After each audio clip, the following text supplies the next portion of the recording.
Dobrodošli kod mene u kuhinju. Danas pohujemo tikvice i potom ih punimo sirom.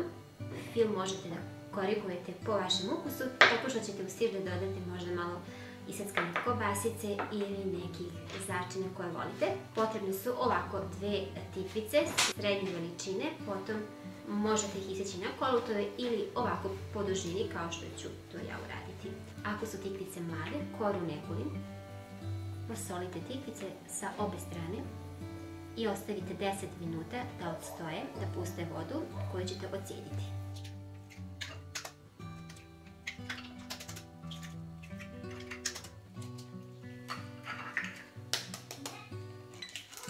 Umutit ću 5 jaja i tu ću dodati vrlo malo soli.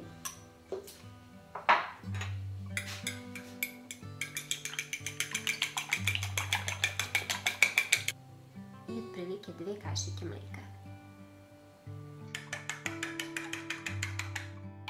Pripremite 200 g brašna i oko 200 g prezlih hlebnih mrvi. U prezle ću staviti malo mlevenog bibera, malo tucane paprike i kašičicu peršunog lišća.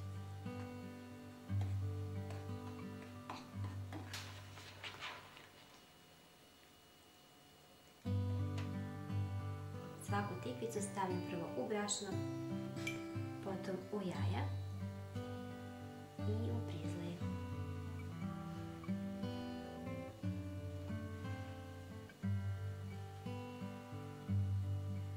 I tako sve do kraja.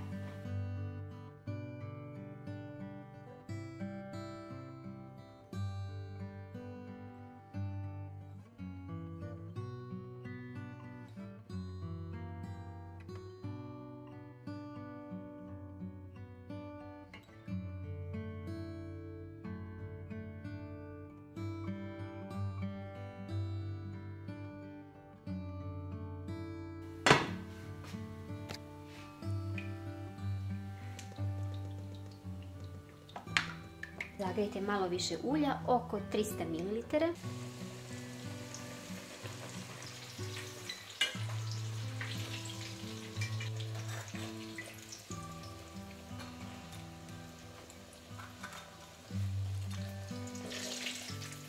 Za fil izrendajte 150 g kačkavaja i izmešajte sa 4 kašike kisele paprike jednim jajetom, pa dodajte so i biber.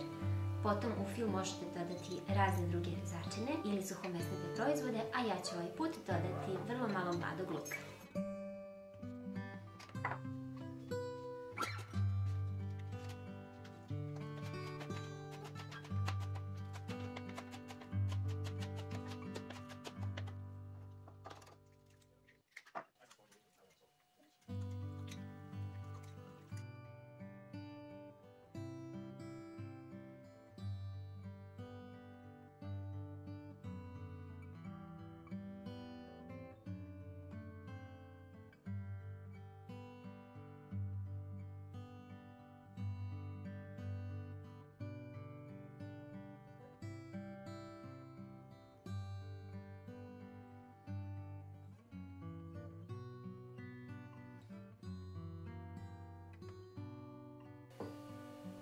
Dno tepsije ili neke posude premažite u tankom sloju uljem.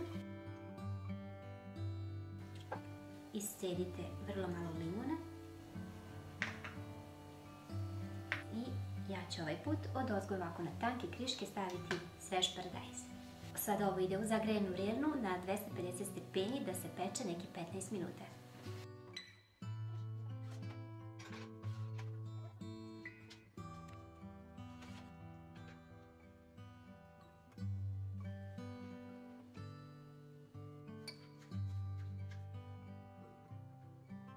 Ovo je tako ukusno, sočno iznutra, a spolja hrskavo.